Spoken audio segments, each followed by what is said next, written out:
This video is about graphing rational functions, and it will serve as kind of a culmination or summary of all the rational function characteristics we've been learning lately.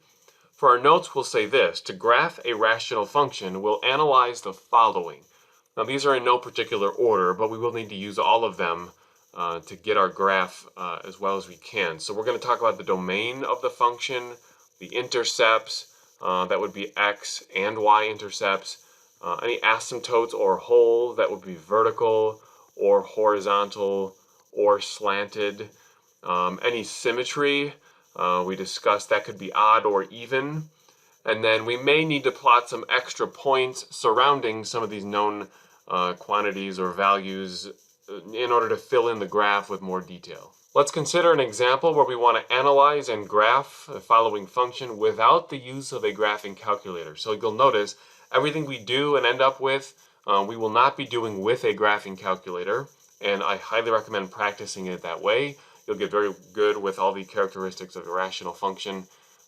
And so let's take a look. Our function defined first here is f of x equals, the numerator is x squared plus 2x plus 3. The denominator is 2x squared plus 4x plus 2. Now, as you'll recall with many of our definitions in rational functions, we have to understand if there is a reduced and non-reduced form of this function. In order to figure that out, we're going to try to factor the function to see if anything is reducible. You'll notice that the numerator is actually not factorable. You could try various factoring methods on it, and your attempts should all fail. There's no way to factor that trinomial, so we're just going to leave it as is. In the denominator, we have at least a greatest common factor. Let's go ahead and pull that out just to see what happens. If I factor a 2 out, we're left with x squared plus 2x plus 1.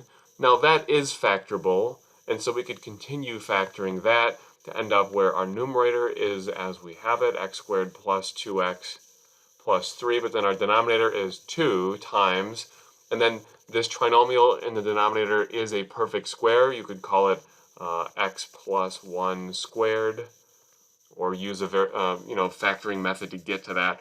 Okay, so there's our factored form, but notice this cannot be reduced. There are no matching factors. So we're just going to make a note that'll say cannot reduce, and keep that idea nearby for later on when we have to decide which of these forms to use. Typically, if you have a reduced and non-reduced form, you have to decide between one or the other on whether you're trying to find a domain or the holes or the asymptotes and so on.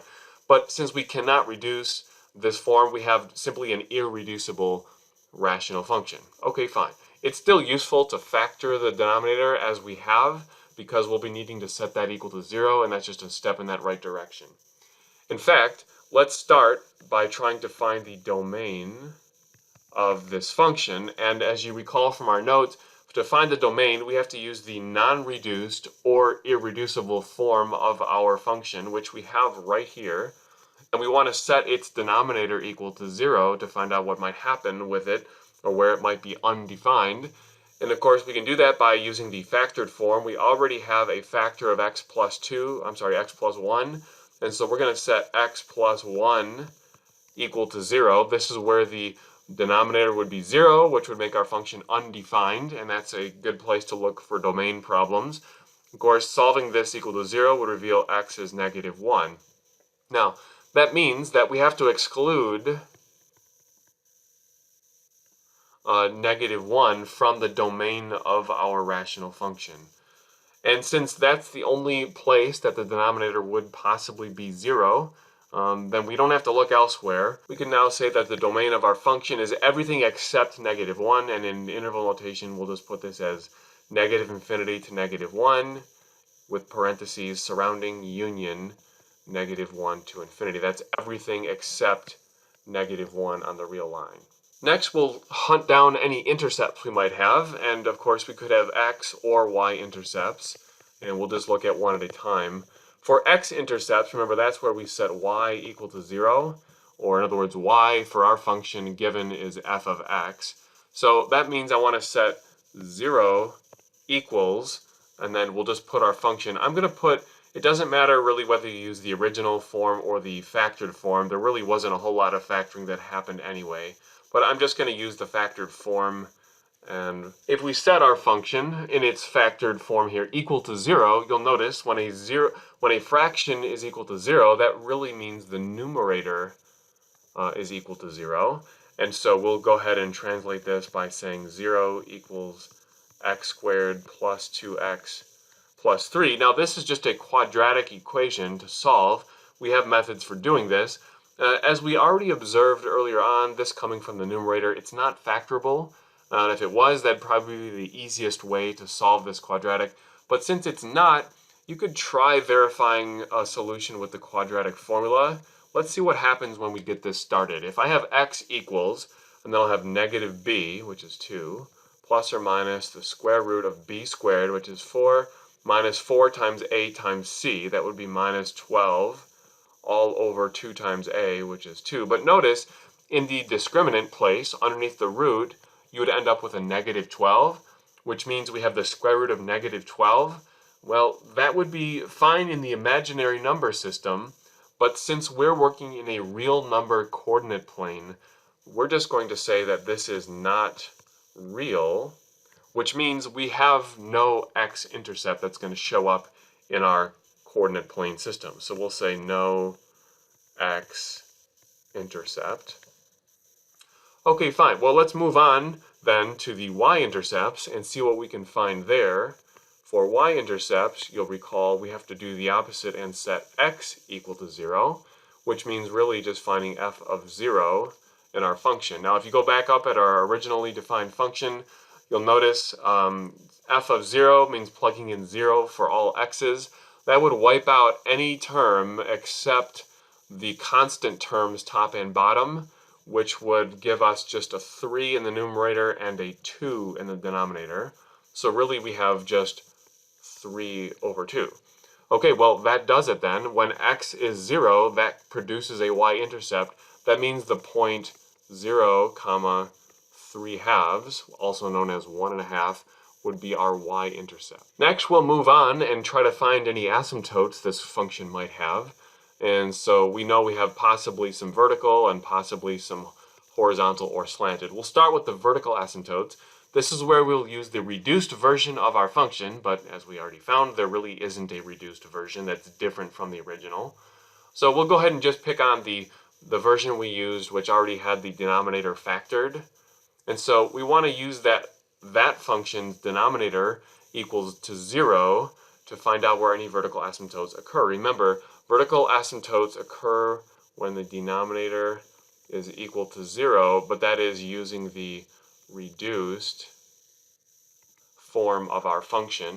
And so we'll go ahead and take that denominator, which was 2 times x plus 1 squared, equal to 0. Remember, reduced is the key, but we don't really have a reduced version. I'm just using the factored form of that denominator. And to set that equal to 0, of course, would mean that really only the inside of this factor x plus 1, which has a variable, could equal 0. If x plus 1 equals 0, that means x equals negative 1. So that must be our vertical asymptote. Remember, the equation x equals some number is a vertical line, and so that's it. Now, to find any horizontal or slanted asymptotes, we're going to have to look using our cases. We may find one or the other. For horizontal asymptotes, we have to compare the degree of the numerator and denominator. So we'll go way back up and look at our original function where the degrees are most obvious. You'll notice the degree of the numerator is 2, the degree of the denominator is also 2, and so this is the case where the degree of the numerator and denominator are equal, which means our horizontal asymptote is automatically y equals, and then it's the ratio of the leading coefficients. The numerator's leading coefficient was a 1, and the denominator's leading coefficient was a 2, so really just 1/2, or 1 over 2, is our horizontal asymptote. Now, to search for any holes in our function, we really would have to see if there are any common factors in the numerator and denominator. If you go back to our definition of holes in a rational function, right, we're looking for like maybe some common x minus c factor. But as we already attempted to factor this function, you'll notice there is no common factor in numerator and denominator. Of course, that would have allowed us to reduce this function if there were, and we already discussed that we cannot reduce the function. So since there are no common factors, that means there are no holes. We'll just say none. Next, we'll understand if there is any symmetry to our function. This would be like the even or odd definitions, where we'll try f of negative x and see what that produces. Evaluating f of negative x in the original function just by plugging negative x in for x would yield x squared minus 2x plus 3 over 2x squared minus 4x plus 2. Now, you'll recall from the definitions of even or odd, back when we discovered symmetry, this is not equal to the original function, so it's not f of x, which means it's certainly not even. But it's also not the opposite of the original, because in that case, as you may recall, you'd have to be able to factor a negative out of this resulting rational expression and then have it equal to the original. But that won't match either, because only some of the signs are different and not enough to make this odd. So we'll just say for symmetry there is none. It's not even or odd. Now for symmetry, we're just looking for a little aid in making sure our picture is making sense once we finally get this all on the graph. Remember, even or odd symmetry does have graphical implications, and that should assist us in our graphing if the asymmetry occurs. Now that we've gone through and found several characteristics of this rational function, let's see if we can summarize all of our information on our graph and see if possibly we even want more. But we'll go back now way up to our graph, and what we have been finding have been characteristics that would show up on the graph, like intercepts, asymptotes, those kinds of things. So let's go ahead and put them on the graph as we know them. We'll start by picking out our intercepts and asymptotes. You'll recall we have one vertical asymptote at x equals -1. So I'm going to go ahead and make a dashed vertical line to represent our asymptote right at x equals -1. And making it dashed is a reminder that it's part of the graph, but it's not actually part of the curve that we're trying to sketch. So -1 is our vertical asymptote. We'll leave that there. We'll also recall we had several other pieces here. We had a horizontal asymptote at y equals +1/2. So that means I go to the vertical line y equals 1/2. Be careful on the scale here. That would be only 1/2 mark up. And we have a horizontal asymptote there. I'll graph that also in red, so that now our asymptotes are labeled or graphed. That's going to really help put some form and shape to our function. Now let's also consider what intercepts we found. We only found one y-intercept.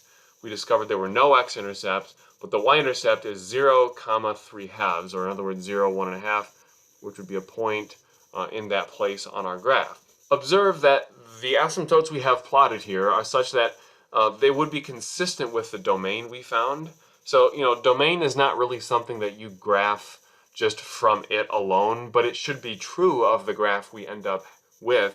You'll notice the domain is everything except -1, and with a vertical asymptote at -1, of course, we won't be using it. The function's not defined there. But everywhere else, the function is defined.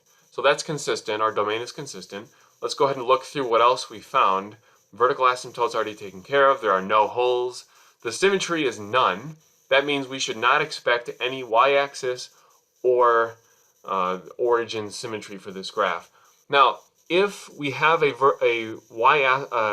y-intercept, as we've already plotted at 0,3/2, then we can probably anticipate, given what we know about rational functions and their shapes, a branch of the function that is in the upper right place of our, really it's in the upper right quadrant, but more specifically the upper right quadrant of our asymptotes. And so we have a branch of the graph up there. Now what might remain would be like, well, what happens over on the left side of the vertical asymptote?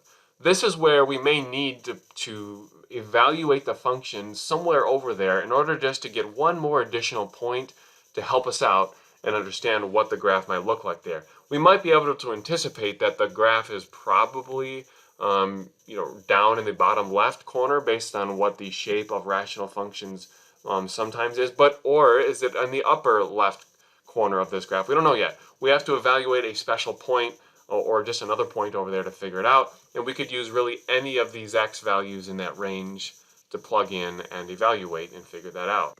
Let's go ahead and pick on -3. It's comfortably over in the space where we're looking to get a little help with an extra point, and so let's evaluate f of -3. Now, if you have a factored form of your function, that's usually the easiest one to use, especially if there's a reduced form of it. But I'm going to pick on our factored form, which we already discovered, and say f of -3 would really become 9 minus 6 plus 3. That's just plugging it in this factored form of our function over the denominator. And our denominator, if we plug in x as -3, would become, let's see, 2 times -2 squared, which would really be 2 times 4, which is really just 8. So if we simplify this a little bit, and the numerator 9 minus 6 is 3, plus 3 is 6. So we have 6/8. You could reduce that, of course, to get 3/4. That's the output when x is -3. Okay, so if we plot that point, -3, 3/4, it's just barely above the asymptote, right? The asymptote is at 1/2 vertically, so the coordinate of the y-coordinate of this point is at 3/4. That's a little bit above that asymptote, which gives us a hint that the other branch of our rational function is going to be in the upper left corner. It'll kind of be bound by these asymptotes using the point we just discovered and kind of trailing off with end behavior that chases the horizontal asymptote forever. And so what we're now looking at is the graph of our rational function according to all the characteristics that we found. Let's try a second example where we want to analyze and graph the following function. We have f of x equals x squared plus 1 over x minus 1. Now, as you'll recall, we want to see if there is a reduced form of this, but you'll notice the numerator is not factorable, and so there's nothing that's going to cancel even if I tried. There's no way to factor it. So we'll just say here cannot reduce. It's just good to know that as it applies to many of our characteristics. Cannot reduce. Fine. Let's go ahead and then think through many of the things we want to analyze. The first being the domain of this function. Of course, we can't divide by 0, and we'll use the unreduced version of the function. Well, it's irreducible. So if you go back to that definition for domain, you'll realize we're using the irreducible form of our function, which is just what we have. And we're going to set that denominator equal to 0. So I would say, is x minus 1 ever equal to 0? Yeah, when x is 1, that is, which means we must exclude this value from our domain. So we'll say our domain overall is all reals except 1. So we'll say -infinity to 1 with parentheses union 1 to infinity. But we can be confident that that encompasses our full domain based on our definition of domain and it only involving possibly the case where this denominator might be 0. Let's now hunt down any intercepts. We'll start by looking for an x-intercept. That's where we'll set the y value, or in this case f of x, equal to 0. But remember, in a fraction, that's like setting the numerator equal to 0, which would be like setting x squared plus 1 equal to 0. But there's no real solution to that equation. There's an imaginary solution, but no real solution, and we're graphing only real values on our coordinate plane. So that means we're not going to have any x-intercept. To find a y-intercept, we'll go ahead and try to set x equal to 0, or in other words, we want to find f of 0, and we can just go back up to our equation and plug this in. Plugging in 0 for x would give us a value of -1. So it does appear that the point 0, -1 would be our y-intercept. We'll now search for asymptotes or holes, and let's start by looking for any vertical asymptotes. Of course, in this case, we're going to use the reduced version if we had one, but remember we cannot reduce this. So fine, we'll use the original version, and we set the denominator equal to 0. Well, that would be x minus 1 equal to 0, which means x equals 1. This means that x equals 1 is the equation of our vertical asymptote. Of course, that is the equation of a vertical line, so we'll be able to utilize that.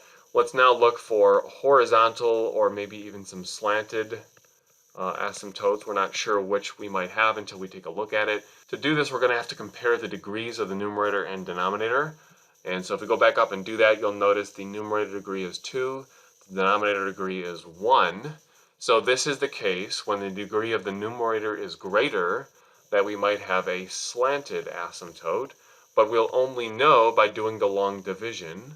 And so we go back up and put our original divisor, which is just x minus 1, outside of our division setup, and then we put our dividend, the numerator, inside. Now it's x squared plus 1, so we're going to put x squared plus 0x plus 1, making sure to fill in any missing powers of x as we descend our way down. Now we'll go ahead and try our long division and say x times x is x squared. Multiply that back through to get x squared minus 1x. But then we'll change the signs and add. X squareds cancel, leaving us with just 0x plus 1x would be just 1x or just x. Now we'll bring down our next term of plus 1 and start over. X times a positive 1 would give us the x we have down in our new row of the dividend here. We multiply the 1 back through to get x minus 1, but then we change signs and add. X's cancel, giving us 2 as our remainder. But remember, when considering slanted asymptotes, the remainders don't actually apply, and so we can just ignore it. So that we can say here, our slanted asymptote is the equation y equals whatever we got with the long division, which would be x plus 1. Alright, so we have a slanted asymptote and a vertical asymptote. That'll help us when we finally get to the graph. Let's also consider whether we have any symmetry. Remember, this is where we would be using the f of negative x and seeing if that turns out to be even or odd. Plugging in negative x to our original function will reveal neither symmetry. It's not equal to f of x and it's not equal to negative f of x. So we have to say neither. Remember, symmetry is just a little aid in graphing. That it's neither is fine. Let's now take everything we've analyzed and found with this function back to our graph and start plotting things we have. We'll go ahead and start by putting in the asymptotes and intercepts. You'll recall we did have a vertical asymptote at x equals 1, so we can put a vertical dashed line where x is 1.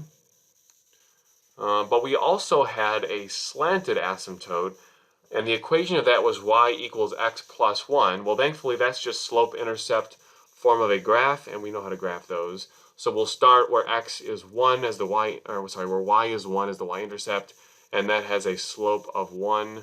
So we can go up and down in that fashion and connect those with a dashed line to create our slanted asymptote. So that takes care of our vertical and slanted asymptotes. Now let's move on to any intercepts we might have. As we discovered earlier, there is no x-intercept. Fine, we'll not put one on our graph. But there is a y-intercept at the point 0, negative 1. So we'll go ahead and put a point there. And now we have to follow end behavior, which means our graph is going to be chasing the asymptotes as it approaches them, which means if we have a point at 0, negative 1, we likely have some branch of our rational function which is kind of bound in the bottom left area between our asymptotes, which technically covers both quadrants 3 and 4, but it will shoot off, chasing the slanted asymptote and of course chasing the vertical asymptote going downward. Now, we need something else to let us know what's going on elsewhere. Remember, we're expecting another branch of the graph on the other side of the vertical asymptote, but is it down below the slanted one or above it? We're not sure. So we should find some other value over there and test it out to help us. So what that means, we want to find f of, we'll pick anything over there. How about f of 3? Something comfortably over in that space. We want to figure out what that function value is. And we'll go ahead and just plug in 3 to the original function, which would give us 3 squared plus 1 in the numerator, or in other words 10. And down below 3 minus 1, or in other words 2. Okay, so 10 over 2 is really 5. That means the point 3 comma 5 is on our graph, if we put a point there, that's the giveaway that we should have some branch of our graph in the upper right area that's kind of created by our asymptotes. So we have one chasing the vertical chasing the slanted asymptote going up to the right, but then it's chasing the vertical asymptote going upward, and so we have a branch of our graph in that space. Notice that that covers the characteristics we've discovered, which were the asymptotes, the intercepts. There were no holes, and so we've identified all the key pieces and created a graph. Notice we did not use a graphing calculator at any point in this process. That's the goal. We want to be able to understand these characteristics without looking at the picture first. Let's consider a third example where we want to analyze and graph the following function without the use of a graphing calculator. Our function reads f of x equals x squared plus 3x minus 10, that's the numerator. The denominator has three binomial factors listed as x plus 1 in parentheses, x minus 3 in parentheses, and x plus 5 in parentheses. Of course, we want to investigate whether we can reduce any of this, reduce this function at first, and that might be known easily by whether we have any common factors in the numerator and denominator. Well, we better try to factor the numerator to see if there are any. The denominator is already given in factored form. This numerator, being a trinomial quadratic form, we'll try any factoring method, maybe a guess and check. Let's try x plus 5 and x minus 2. I believe that will do it. If we copy the original denominator factors of x plus 1, x minus 3, and x plus 5, then you will observe that indeed there is a common factor. The x plus 5 shows up in the numerator and denominator, which means we have a reduced version of our function we could use. The reduced version is that f of x equals only the x minus 2 factor in the numerator, and then in the denominator we have the x plus 1 and the x minus 3 factors that would not have been canceled. Okay, so the x plus 5s, right, we assume those cancel. Now that's going to have a lot of implications later on as we go through this, but we have a reduced form of our function, and of course the unreduced we could just use as the original here. Now that takes us into our tasks. Let's go ahead and consider the domain of the function. To find the domain, we use the unreduced form, that would be the original, and we simply set its denominator equal to 0 to find out where it might not exist. So we'll say x plus 1 times x minus 3 times x plus 5. Again, that's coming from the unreduced version of our function. We set that equal to 0. That would yield three values, solutions. X would be equal to -1, or +3, or -5. Remember, we have to exclude those values from our domain. Now, in interval notation, we could then write our domain as -infinity all the way up to the first one we would hit, which is -5. We union to hop right over it, and then go on from -5 to the next one we'd hit, which is -1. Then we union over that one and go from -1 to the third value we have to exclude, which is 3, and then we union from that value 3 on to infinity. So that's a little bit cumbersome to use interval notation and express the domain because of how long it is, but there it is. That's all real numbers excluding -5, -1, and 3.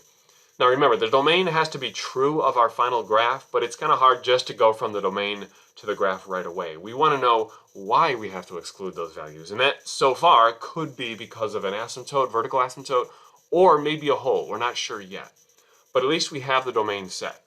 Let's then consider next some intercepts. To find an x-intercept, we'll have to, of course, set y equal to 0 and see what might happen. Y, of course, is the function itself, f of x, which in a fraction or rational form would be the same as setting the numerator equal to 0. Now, for this value, or to find an x-intercept, we can use the reduced version of our function, and the reduced version, as we've already found, had a numerator of simply x minus 2. So we're going to set that equal to 0. That's finding our function equal to 0, and that's, of course, when x would be 2. So the x-intercept would be the point 2, 0, given what we just found. To find a y-intercept, of course, that's when we set x equal to 0. In other words, we want to find f of 0. We'll go ahead and plug in 0 for f in the original function. And again, you can use the reduced form for this one. That will give us a negative 2 in the numerator. And let's see, thered be a 1 times a negative 3, so a negative 3 in the denominator, which means 2/3 if we reduce that, which means we do have a y-intercept at the point 0, 2/3. Okay, so again, we're going to keep these in mind as we go to the graph later on, but there's our intercepts. Next, we want to consider any asymptotes. We'll start with a vertical, or hunting down a vertical asymptote. This is where we use the reduced version of our function. Again, I'm referring to all the things we have in our notes about rational functions. There's a lot out there, but we're going to use the reduced form for finding a vertical asymptote. And that denominator, as we already found, was x plus 1 times x minus 3. So we're going to set x plus 1 times x minus 3 equal to 0. That yields two solutions, x equals negative 1 and x equals positive 3. And both of those would be equations of vertical lines that we'll be using as our vertical asymptotes. The reason we have to use the reduced version, which let me make a little note here. We're going to use the reduced version as it said in our notes, is because if we use the unreduced version, we might accidentally count a hole as a vertical asymptote, but we don't want that. So we're using only the reduced version to find these vertical asymptotes. Next, let's consider the horizontal or maybe the slanted asymptotes that might occur. And to do that, we'll have to go back and compare the degrees of the numerator and denominator. Okay, now the original denominator was only given in factored form. It was not expanded. But if you did expand that, you would expect to find, think about it, there's an x here, here, and here. These would all be multiplied together. You can save the trouble and understand that you're going to get an x cubed in the process when you multiply those three binomials together. If you want to be absolutely sure, go for it. Multiply them together. But you will get an x cubed, and that means that the degree of the denominator is bigger than the degree of the numerator, which means we can automatically use in our cases decide that the horizontal asymptote would be simply y equals 0 based on our definition of those kinds of asymptotes. Now, if you go back up and recall that when we actually had a reduced version of our function, we had the original and the reduced. Remember that common factor that got canceled, the x plus 5? Okay, let's recall that when we're looking for holes, you can go back and check on the notes for this, the common factor of x plus 5 that we ended up canceling. If you go back, you'll notice that x plus 5 got canceled. Well, that's the factor that would reveal the hole. So we would set that denominator factor, namely x plus 5, equal to 0, and find that x equals negative 5 would be the location of a hole. Now, to find out where that hole occurs vertically, which we'll want when we go ahead and try to graph and plot this hole, we want to use f of negative 5, but we want to evaluate this in the reduced form of our function. You see, if we use the unreduced form, then f of negative 5 is going to be undefined. But we don't want that. We want to know what would it be in the reduced form. So we go back up and find the reduced form. There it is, x minus 2 over x plus 1 times x minus 3. We want to find out what f of negative 5 would be in that form. Plugging in negative 5 as an input to the reduced form of our function that we've written above would yield negative 7 in the numerator, and in the denominator it'd be negative 4 times negative 8. In other words, this would turn into negative 7 over positive 32, which is really negative 7 over 32. So that means we actually have a hole. Now the coordinates for this hole could be written as the x value we found here, so negative 5, and then the y value would be this negative 7 over 32. But remember, this point is actually not a point on our graph, because this is supposed to be a hole, which means it's an empty place. But knowing the coordinates of the hole, if you could call it that, which we just found this way using the reduced version, will help us make sure we have our hole in the right space, the right place on the graph. Let's now see if we can understand if there's any symmetry to this graph. For symmetry, remember we always test f of negative x. And so you can go ahead and try that on your own. You're going to find that there is none in this one. Remember, it's either even or odd, and you can refer to that definition, but there isn't any symmetry for this graph. So now let's go ahead and see if we can put all of our characteristics together and produce a graph of this rational function. Remember, there has been no calculator used thus far. And so let's go ahead and put our asymptotes on here. We have a couple vertical asymptotes. They were -1 and 3. So let's see, when x is -1, we have a vertical asymptote. Put that in a dashed vertical line. And when x was 3, we'll put those two vertical asymptotes in place. That takes care of those. We will also recall that we had a horizontal asymptote at y equals 0. Well, that's just the x-axis. We'll go ahead and put a horizontal asymptote in there.